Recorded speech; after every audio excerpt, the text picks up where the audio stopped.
I would say try and find a co-founder, because if you can convince somebody else that this is an idea worth doing, then that's a great first step. Also, it does really help to have somebody there that is completely with you and behind you when times get tough, because undoubtedly they will get tough.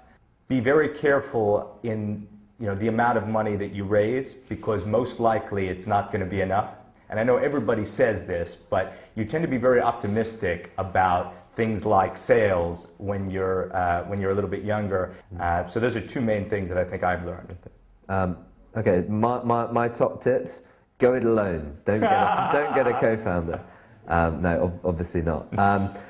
I think picking your investors well is incredibly important. They're not just a sort. If you're in the position that we were, and we basically knew nothing about nothing, 5 years ago, it's important that you find people that are, able to support the business, in addition to just writing a check. I think it's incredibly important to get good quality people in early. One of the things that we had is that, we never had very much money, and we felt that, we could do everything ourselves. And so we tried to scrimp, and as much as we could on staff at the beginning.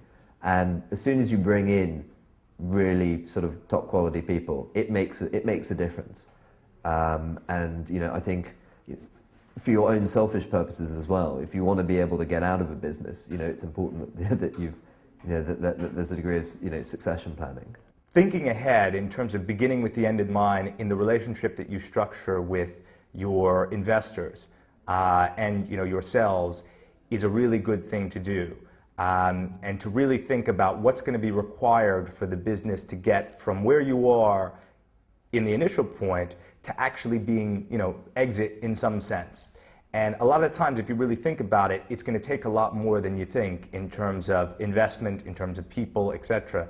And just having a little bit better planning for those type of contingencies can make it easier, or I think could have made it easier to plan what was going to happen.